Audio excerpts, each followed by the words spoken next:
नमस्ते, तपाईहरु हेर्दै हुनुहुन्छ हाम्रो आँखा टिभी। तपाईहरु हेर्दै हुनुहुन्छ कार्यक्रम पालिका खबर। पालिका खबर लिएर हरेक हप्ताको शनिबार यही समयमा हामी उपस्थित हुने गर्दछौं।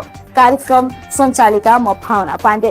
कार्यक्रम पालिका खबरमा रहेर नवलपरासी जिल्लामा रहेका पालिकाहरूले के कस्ता गतिविधि गरे, के कस्ता गतिविधिहरू गर्न बाँकी छन् र पालिकाका समस्या, पालिकाले जनताका लागि गरेका कार्य योजना र पालिकामा रहेका विविध समस्या र ती समस्यालाई कसरी हल गर्दैछन् जनप्रतिनिधिहरू भन्ने बारेमा हामीले जस्ताको तस्तै यहाँहरू समक्ष प्रस्तुत गर्ने गर्दछौँ। अब लागौँ आजको कार्यक्रम पालिका खबरतर्फ।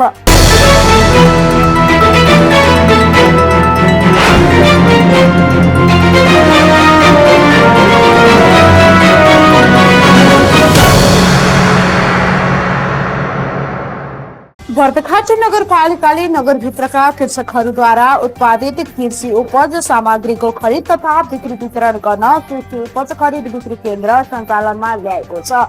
सबैको चासोको रूपमा लिएको कृषि उपज केन्द्र मार्फत किसानले आफ्नो उत्पादनहरू सहजै रूपमा बिक्री वितरण गर्न सक्ने नगरपालिकाले बताएको छ।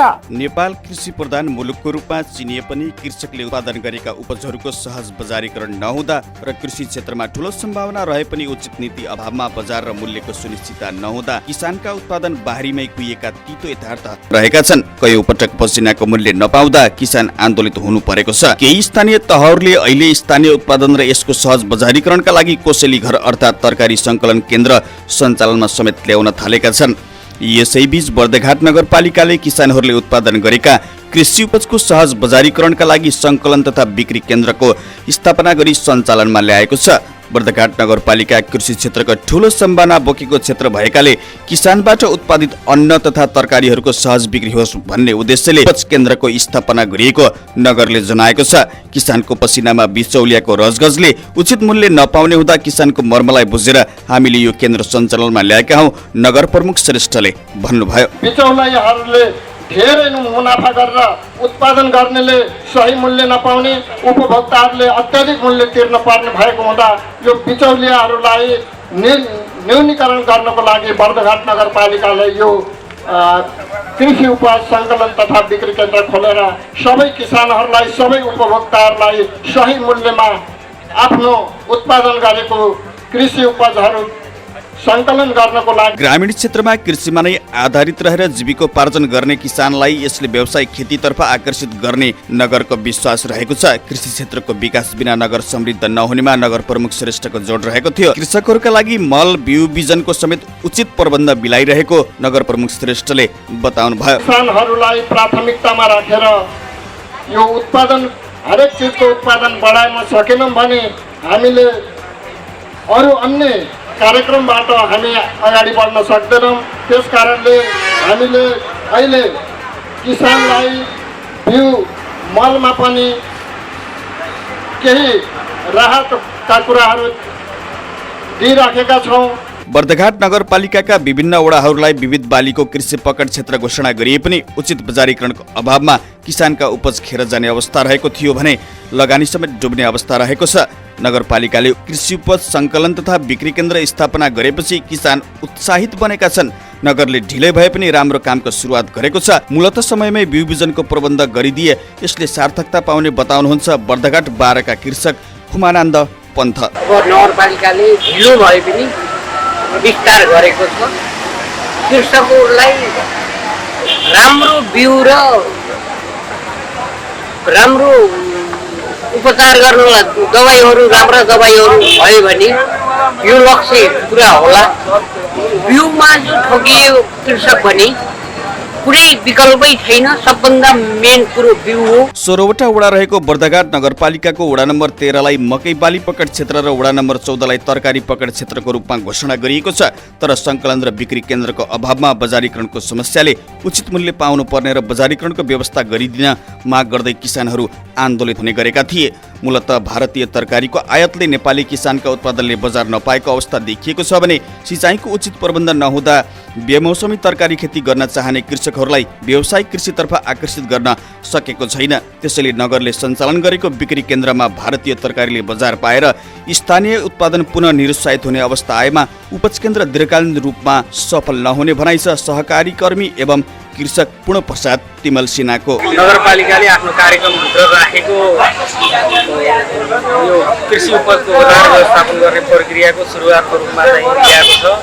यसले एउटा राम्रो कुराको सुरुवात भएको छ, तर सुरुवात सँगसँगै नगरभित्रका कृषि उपजहरूलाई सङ्कलन गर्ने र नगरभित्रका किसानहरूले आफ्नो कृषि उपजको राम्रो बजार पाउने र राम्रो मूल्य पाउने अवस्थाको सिर्जना होस्।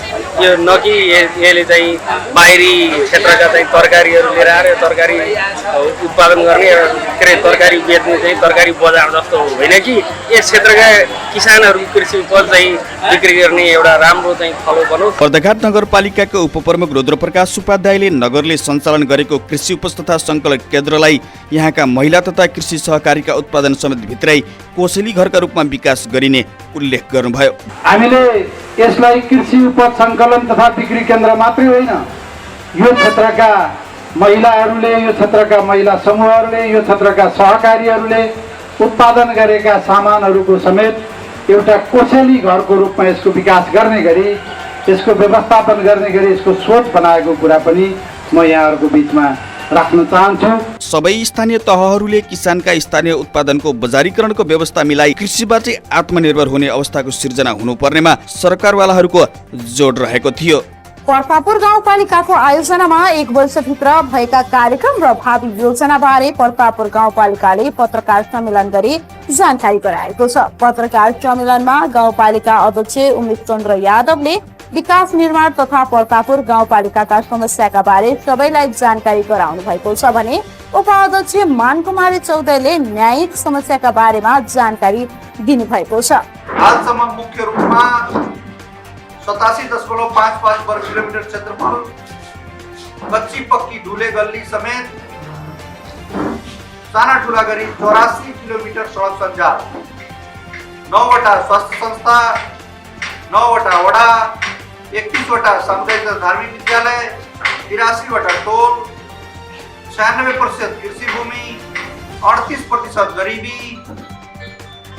साक्षरता 56%, बेरोजगारी 10.68%, वार्षिक आन्तरिक स्रोत 61 लाख मात्र, साना ठुला 3-4वटा बजार, 6वटा वडा कार्यालय र 4वटा स्वास्थ्य संस्थाको जीर्ण भवन, अपर्याप्त विद्यालय, भौतिक संरचना, गरिबी, बेरोजगारी, परम्परागत र जीवन निर्वाहमुखी कृषि पेसा, असहिष्णुता, असमझदारी मात्र वर्तमानमा प्राप्त छ।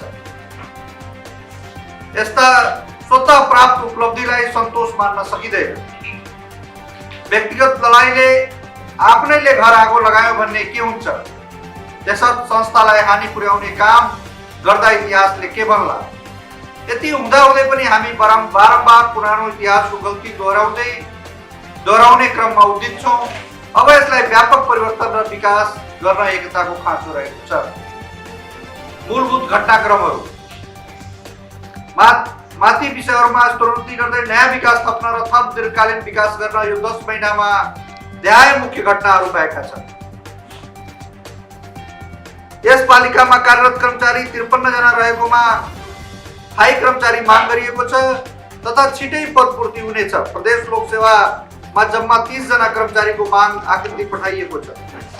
कर्मचारीहरूको कामको जिम्मेवारी बाँडफाँड गरिएको, व्यापक फुजुल खर्च र विविध खर्चमा कटौती गरिएको छ। सम्पन्न योजनामा मात्र भुक्तानी गर्ने गरिएको छ। कर्मचारी सहसम्बन्धमा विकास र सुधारका कामहरू अगाडि बढाइएको छ। 2वटा निर्वाचन सफलतापूर्वक सम्पन्न भएका छन् भने 12औं ऐतिहासिक सभा पनि सम्पन्न भइसकेको छ। वार्षिक प्रगति प्रतिवेदन, समीक्षा, सार्वजनिक सुनवाईहरू पनि हामीले सुरुवात गरेका छौँ। लिजा र फेरामा व्यापक प्रगति भएको कुरा म जानकारी गराउन चाहन्छु। ठुलो योजना निर्माणमा जोड र प्रगति समीक्षाको अभ्यास सुरु भएको छ। शिक्षक र कर्मचारीहरूको मूल्याङ्कन सुरुवात भएको, ऐन नियम र कार्यविधि निर्माण र संशोधन, सेवा प्रवाहमा सरलता प्रदान गरिएको, सूचना प्रविधिको व्यापक प्रयोग र विकास भएको, सरोकारवालासँग समन्वयमा सुधार गरिएको, फुजुल कार्यक्रममा व्यापक कटौती भएको, कार्यक्रममा अस्वाभाविक गरिने खर्च कटौती गरिएको छ। कार्य सम्पन्न र कार्य सम्पादनमा समय सीमा र कठोरता प्रदान, मोलाइजा, आर्थिक जोखिम न्यूनीकरण, आर्थिक दुरुपयोग, अख्तियार दुरुपयोगमा कडाइका साथ नियन्त्रण र यसमा कमी आएको अवस्था छ। कर्मचारी जनप्रतिनिधि तथा जनता कर्मचारी जनप्रतिनिधि बीच सम्बन्ध सुधार भएको, पालिकाको सम्पत्ति संरक्षण गर्न सबैलाई जिम्मेवार बनाइएको, सेवा प्रदायक र सेवाग्राही बीचको दूरी घटाइएको र नजिकको सम्बन्ध स्थापना हुँदै गएको, आर्थिक न्यायिक निर्णयमा पारदर्शिताको जग सुरुवात गरिएको, सार्वजनिक खरिद प्रक्रिया सबै ई-बिडिङ र प्रतिस्पर्धाबाट गरिएको, जुन कानुनी प्रक्रिया अवलम्बन गरी लागत मूल्यमा कमी गराउँदै लगिएको छ। सुशासनतर्फ बुँदा नम्बर 1 माथि सहितका विषयमा भएको सुधारले सुशासन कायम गर्न समेत थप सहयोग पुगेको छ। गुणस्तरमा वृद्धि र दिगोपनामा सुधार गर्न, लागत अनुमान अनुसार कार्य गराउन र समन्वय गर्न कडाई गर्ने कार्य सुरुवात भएको छ। काम समयमा सुरु भएको छ र गुणस्तर र दिगोपनामा सुधार भएको छ। तर उपभोक्तालाई समयमा भुक्तानी दिन डकुमेन्टेसनको काममा योजना तथा पूर्वाधार शाखाले सहजता प्रदान गर्न अझै सकेको छैन।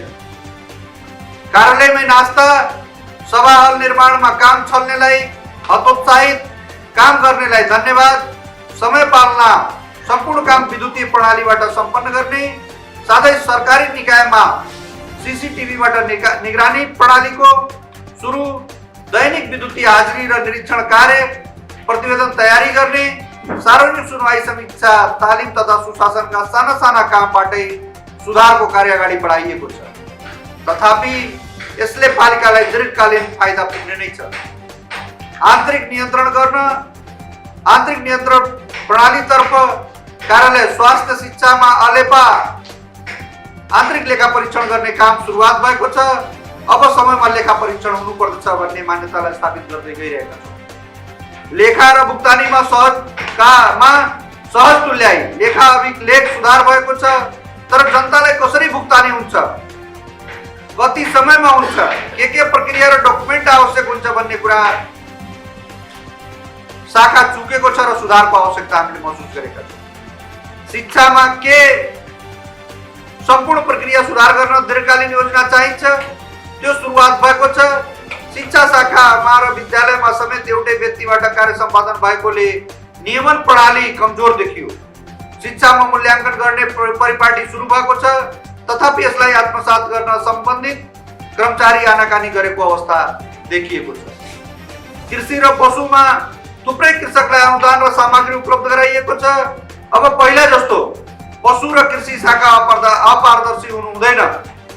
यो अवधिमा यही पारदर्शी गर्ने प्रयास भएको छ। शाखाबाट गोप्य तौरबाट काम गर्ने प्रवृत्ति रोक्नुपर्नेलाई हामीले अगाडि बढाएका छौँ।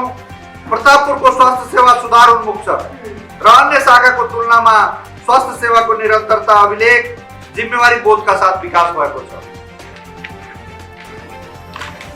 जिन्सी अल्पत्र थियो, व्यवस्थापनको काम सुरु भएको छ।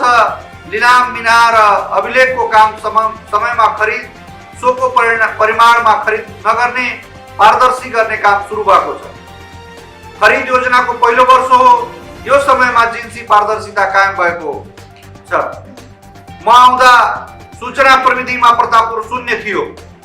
सम्पूर्ण रूपमा सुधार हुँदै आज सबै विषयमा प्रविधिको प्रयोग भएको छ। शाखामा जनशक्ति हुँदा पनि काम नदेखिएको हिजोको त्यो अवस्थामा सूचना प्रविधिलाई आजसम्म काम गर्न नभ्याउने तरिकाले जिम्मेवारी दिँदै कार्य द्रुत गतिमा अगाडि बढेको छ। अब संस्थागत गर्न जरुरी छ। यो शाखाका सम्पूर्ण कर्मचारीहरूलाई पनि धन्यवाद दिन चाहन्छु।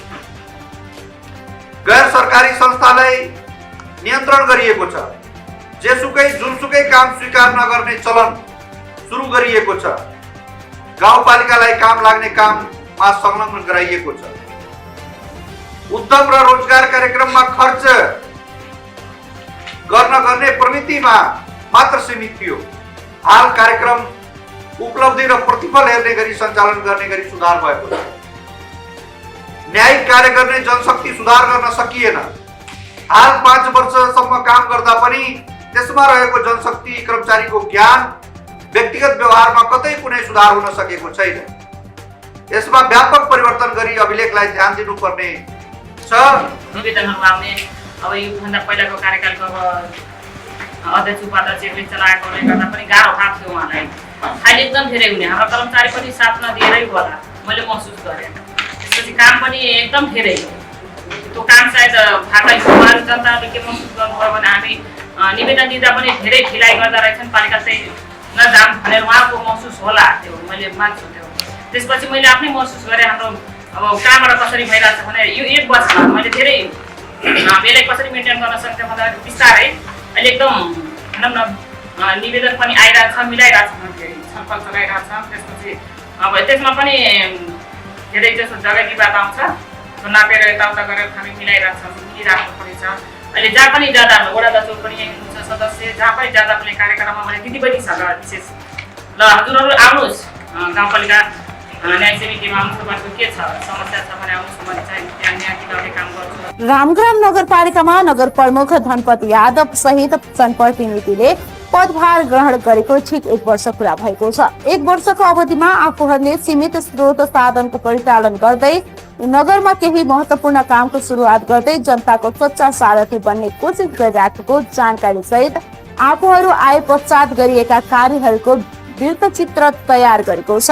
नयाँ जनप्रतिनिधिको 1 वर्ष कसरी बितेछ हामी सँगै हेरौँ। 2079 जेठ 5 गते रामग्राम नगरपालिकाको मेयरको रूपमा धनपत यादवले पदभार ग्रहण गरे। रामग्रामवासीको एउटै रहर स्वच्छ सफा र विकसित नगर भन्ने मूल नारा सहित यादव नेतृत्वको जनप्रतिनिधिको टिमले 1 वर्षको अवधि पार गर्दै गर्दा रामग्राममा केही आश लाग्दा र महत्त्वपूर्ण कामको सुरुवात गरेको छ। पदभार ग्रहणको क्रममा गरिएको पहिलो निर्णय तत्कालै कार्यान्वयन गर्दै अहिले त्यसलाई नयाँ रूप दिने काम भएको छ। परासीलाई बाढीबाट बचाउने निर्णयका साथ निर्वाचित हुने बित्तिकै खोलामा होमिएको रामग्राम नेतृत्वले खोला सफाईको काम गरेर गत वर्षायाममा परासीलाई बाढीबाट बचाउन सफल भयो। सोही निर्णयलाई थप अघि बढाउँदै झरै खोलाको किनारै किनार बाढीबाट पनि बचाउने र सौन्दर्यीकरण गर्दै करिडोर निर्माणको काम सुरु गरेको छ। ठेक्का पट्टा गर्न एकैपटक बजेटको पनि अभाव भएका कारण आफै काम गर्ने नगर प्रमुख धनपत यादवको सोचका साथ नगरपालिकाले एक्सकाभेटर मेसिन खरिद गरेर खोला सफाईसँगै करिडोर निर्माणको काम गरिरहेको छ र सो कार्यलाई मुख्य प्राथमिकता दिँदै नगरले चालु आर्थिक वर्षमा 1 करोड बजेट समेत विनियोजन गरेको थियो। बाढी नियन्त्रणका लागि ठूलो रकम आवश्यक पर्ने भएकाले पटक पटक प्रदेश र संघीय सरकारको ध्यान आकर्षण गराइएको छ। निर्वाचित हुने बित्तिकै खोलामा होमिएका नगर प्रमुख यादवले वर्षौंदेखि जलकुम्भी झारले भरिएर पानी नै नबग्ने अवस्थामा पुगेको रामखण्डा खोला सफाई सुरु गरे। एउटा अभियान नै लिएर सुरक्षा निकायको टोली सहित जलकुम्भी झार हटाएकै कारण वर्षायामको भेल सहज रूपमा बग्यो। परासीमा सरसफाई अभियानको नेतृत्व गर्दै साप्ताहिक रूपमा बृहत सरसफाई गर्दै बजार क्षेत्रलाई सुन्दर बनाउने र फूल बिरुवा रोपेर सौन्दर्यीकरण गर्ने कामको सुरुवात भयो। मेयर कुचो बोकेर सडकमा निस्किएपछि स्थानीयमा समेत जागरुकता आई सरसफाई अभियान आफैबाट सुरु गर्नुपर्छ भन्ने धारणाको विकास भयो। आगामी दिनमा टोल विकास संस्थालाई अझ सशक्त बनाउँदै सरसफाई अभियान थप प्रभावकारी बनाउने योजना नगरपालिकाको छ। बाढीबाट नगरवासीलाई बचाउने मुख्य ध्येयका साथ काम गरेको नगरपालिका नेतृत्वले 1 वर्षको अवधिमा शिक्षा, स्वास्थ्य, भौतिक पूर्वाधार लगायत सामाजिक सेवाका विभिन्न क्षेत्रमा महत्त्वपूर्ण कामको सुरुवात गरेको छ। सामाजिक सुरक्षा भत्ता बुझ्न नगरवासी वृद्ध आमाबुवा परासीमा बैंकमा लामो लाइन लाग्नुपर्ने बाध्यताको अन्त्य भएको छ। यस क्षेत्रमै पहिलो पटक वडाबाटै वृद्ध भत्ता वितरण गर्ने काम सुरु भएको छ। नगर प्रमुख यादव सहित जनप्रतिनिधिको दृढ अठोटले अहिले वृद्ध भत्ता वडाबाटै वितरण गरिन्छ। बैंकमा लाइन बस्नुपर्ने झन्झट बेहोर्नु नपर्दा ती बुढा आमा बाबाको मुहारमा खुसी छाएको छ। नगरवासीको दुःखमा सधैँ सारथी बन्नुपर्छ भन्ने हेतुले नगरपालिकाले क्रिया खर्च बापत 10,000 रुपियाँ उपलब्ध गराउँदै आएको छ। गर्भावस्था एउटा जटिल अवस्था हो। धेरै हेरचाहको आवश्यकता पर्ने भएकाले नगरपालिका अभिभावक बन्दै गर्भवती सुत्केरीलाई पोषिलो खानेकुरा दिनेदेखि गाउँमै विशेषज्ञ चिकित्सक सहितको स्वास्थ्य परीक्षण सुरु गरेको छ। स्वास्थ्य संस्थाबाट नियमित स्वास्थ्य जाँच गराइरहेका गर्भवती र सुत्केरी महिलालाई नगरपालिकाले पोषण झोला वितरण गर्यो। पोषिलो खानेकुराले भरिएको झोलाले आमा र बच्चा दुवैको स्वास्थ्यलाई फाइदा पुर्याउँछ। 18वटा वडा रहेको नगरपालिकाको भूगोल ठूलो भएको र गर्भावस्थामा महिलाहरूलाई सहज होस् भनी गाउँमै विशेषज्ञ डाक्टर सहित भिडियो एक्सरे सेवा पहिलो पटक सुरु भएको छ। प्रदेश सरकारसँग पटक पटकको पहलपछि भिडियो एक्सरे सहित 20 लाखको सामान प्राप्त भएपछि सुक्रौली स्वास्थ्य चौकीबाट यो सेवा सुरु गरिएको छ। अब नगरभित्रका 4वटा स्वास्थ्य संस्थाबाट नियमित रूपमा गर्भवती चेक जाँच गरिनेछ। आफ्नै घर आँगनबाट सेवा पाएपछि बल्ल स्थानीय सरकारको नागरिकले महसुस गरेका छन्। सामुदायिक विद्यालयमा बालबालिकाको कमजोर उपस्थितिलाई बढाउन प्रोत्साहन स्वरूप बालबालिकालाई विद्यालय उपस्थितिको आधारमा दैनिक 10 रुपियाँ प्रदान गर्ने निर्णयले बालबालिकाको उपस्थिति बढ्दै गएको छ भने शिक्षक र अभिभावक बीचको सम्बन्ध पनि थप प्रगाढ बन्दै गएको छ। विद्यालय शिक्षालाई सुधार गर्न थप कदम चालिँदैछ। पवन माविमा भवन अभावको समस्यालाई मध्यनजर गर्दै झण्डै 50 लाखको लागतमा भवन निर्माण सुरु भएको छ भने पानीको लागि बोरिङ पनि गरिएको छ। लोकसेवा आयोगको कक्षा पहिलो पटक नगरपालिकाले निशुल्क सञ्चालन गर्यो, जसबाट धेरै नगरवासी युवा युवतीले लाभ लिएका छन्। छात्राहरूलाई अध्ययनमा प्रोत्साहन गर्न मास्टर डिग्री गरेपछि थेसिसको लागि 25,000 नगद उपलब्ध गराउने कार्यक्रम सुरु भएको छ। छोरी पढाऊ छोरी बचाऊ अभियान अन्तर्गत कार्यविधि संशोधन गरेर कार्यान्वयनमा ल्याइएको छ। नगरभित्रका मावि स्तरका विद्यालयमा अतिरिक्त क्रियाकलापका लागि छुट्टै शिक्षक नियुक्ति गरेर विद्यालय शिक्षालाई थप अगाडि बढाउने कोसिस सुरु भएको छ। भौतिक पूर्वाधार तर्फ पनि धमाधम काम भइरहेका छन्। परासी झरै खोला पुलदेखि रामखण्डा खोला पुलसम्मको सडक 6 लेनमा विस्तार गर्ने काम जारी छ। पटक पटकको प्रयासपछि संघीय सरकारबाट 15.5 करोड बजेट पार्न सफल भई अहिले उक्त सडक विस्तारको काम अन्तिम चरणमा छ। साथै रामग्राम 10 नदवामा 45 लाखको लागतमा सडक चौडा बनाउने उस्तै काम सुरु हुँदैछ। रामग्राम 9 जोकवारदेखि कर्मैनीसम्मको सडक 3 करोड 16 लाखको लागतमा स्तर उन्नति भइरहेको छ। पोखरापालीदेखि पुरातात्विक तथा ऐतिहासिक स्थल पण्डितपुरसम्म जोड्ने गरी नाला सहितको पक्की सडकका लागि काम हुँदैछ, जसमा 62 करोड एसियाली विकास बैंकले लगानी गर्दैछ। परासीमा एउटा बहुद्देशीय भवन निर्माणको सोचका साथ सुविधा सम्पन्न बहुद्देशीय भवन निर्माणको काम प्रक्रियामा छ। फोहोर व्यवस्थापन आजको मुख्य चुनौतीको रूपमा देखिएको छ। सबै पालिकालाई फोहोर व्यवस्थापन टाउको दुखाइको विषय बनिरहँदा फोहोरलाई मोहोरमा बदल्ने नीति अनुरूप नगरपालिकाले आधुनिक डम्पिङ साइट निर्माणको लागि आवश्यक प्रक्रिया अगाडि बढाएको छ। सदरमुकाम परासीमा रहेको खानेपानीको समस्या बिस्तारै हट्दै गएको छ। परासी बजार क्षेत्र बाहेक अन्य स्थानमा पनि पानी पुर्याउन काम भइरहेको छ। सीमित बजेटका बीच संघ र प्रदेश सरकारले सुरु गरेका अन्य स्थानका खानेपानी आयोजना सम्पन्न गर्न नगरले सक्दो प्रयास गरिरहेको छ। रामग्राममा आर्सेनिक युक्त पानी पिउन बाध्य नगरवासीको पीडालाई महसुस गर्दै बढी आर्सेनिक भएको वडा नम्बर 12 र 13 मा शुद्ध पिउने पानीको पहुँच पुग्दैछ भने वडा नम्बर 4, 17 लगायतका वडामा पनि खानेपानीको काम भइरहेको छ।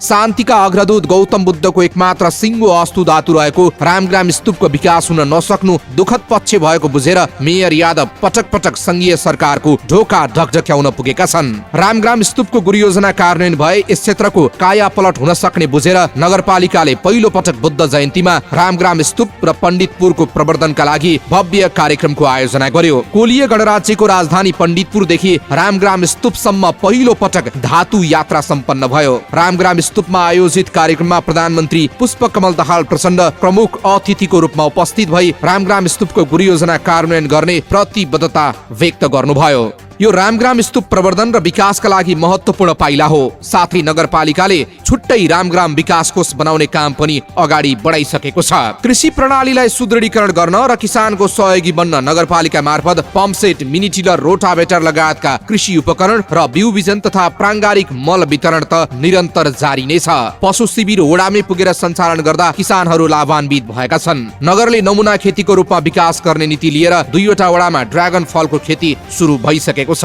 प्रभावकारी सिंचाइ सुविधाका लागि बोरिङ गर्ने काम भइरहेका छन् भने यसलाई थप विस्तार गर्ने नगरको योजना छ। काम हुँदै जाँदा सुशासन कायम गर्नु महत्त्वपूर्ण कार्य हो। सोही कुरालाई मध्यनजर गर्दै नगरपालिकाले पारदर्शी, मितव्ययी र सुशासन कायम गर्न विगतमा हुन नसकेको सार्वजनिक सुनवाई नियमित गर्दै आएको छ। त्रैमासिक रूपमा नगरका गतिविधि सहितको बुलेटिन प्रकाशन भइरहेको छ। नगरपालिकाको कार्य सम्पादनलाई प्रभावकारी बनाउन प्रविधिको प्रयोगलाई प्राथमिकता दिएको छ। भुक्तानी प्रक्रिया इलेक्ट्रोनिक फिस्कल ट्रान्सफर EFT मार्फत गर्न सुरु भएको छ। मितव्ययिता कायम गर्दै सीमित स्रोत र साधनबाट रामग्राम नगरपालिका भित्र 1 वर्षकै अवधिमा सुरु भएका कामले नगरवासीमा आशाको सञ्चार गराएको छ। नगर प्रमुख सहितको टोली जनताको हरेक सुख दुःखमा साथ हुनाले पनि सरकार प्रति जनताको भरोसा बढ्दै गएको छ। चिसोमा दाउरा र न्यानो कपडा बाँड्दै होस् वा झाडा पखाला फैलिएर नगरवासी बिरामी पर्दा होस्, हरेक सुख दुःखमा जनप्रतिनिधि जनतासँगै छन्। जनताकै साथ, भरोसा र उत्साहले भोलि समृद्ध रामग्राम नगर निर्माण हुने नै छ।